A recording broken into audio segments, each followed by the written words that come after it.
manana trano hoe vaheny amin'ity hetsika ny Tanjombato ity ihany koa ny banque BNI Madagascar manana ny lara-pamehana zany banque zany dia ny anakaiky trano ny mpanjifa anatsara ihany koa ny fifandraisana eo amin'ny mpanjifa sy ny banque aratsika ny farazavana.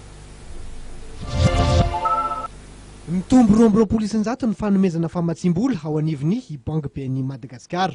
Manaprofo zany fa manoana ny mpandraraha eo amin'ny fampiroboroboana ny tetikasa sahaniny ny banky ka izay indrindra no nahatonga azy ho mpanohany ofisialy na sponsor officiel banque ny andian'ny faha-12 amin'ny effort international de Madagascar izay totosaina tsy Tanjombato amin'izao fotoana zao. BNI zany amin'ny ara-toekarena moa zany fanampiana azy moa zany dia manampy ny mpandraraha sy ny orinasy.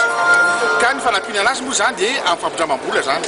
Ka jerena zany fampindramam-bola tamin'ny taona 2020 dia tombo 20 isanjato nisy ny fanomezana crédit tao amin'ny BNI Madagascar. Entina milaza zany fa BNI Madagascar tena manohana zany ny mpandraraha manohana ihany koa zany ny tsotra zany izay mangataka fampindramam-bola any amin'ny BNI Madagascar. Banky akaiky ny mpanjifa io ny lara-pamehana napetraky ny BNI Madagascar. Banque BNI ho an'i Madagascar zany zay ny voalohany. Fa moa zany BNI Madagascar koa zany dia manakaiky ny mpanjifa. Dia 20 zany masovovoaina andrisony fotoana zany. Zay dia fahatelo lazaiko teo ny resaka teknôlôjia zany zay mahatonga standinay zany miezaka zany zay natao standy manana traikefa teknôlôjika ahafahana miteny amin'olona hoe ho anareo nanaovan'io zavatra io zany. Dia araka ny fahatarako koa zany saky misy ny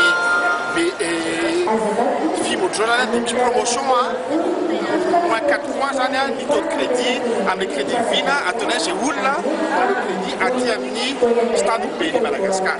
Fa manamarika ny fisiny ihany koa ny BNI Madagascar mandritra ny film amin'ny alalan'ny fikarakarana lalao tombola ho an'ireo mpitsidika izay mametraka ny carte de visite ahafahana mahazo solosaina, tablette ary finday ity lalao ity.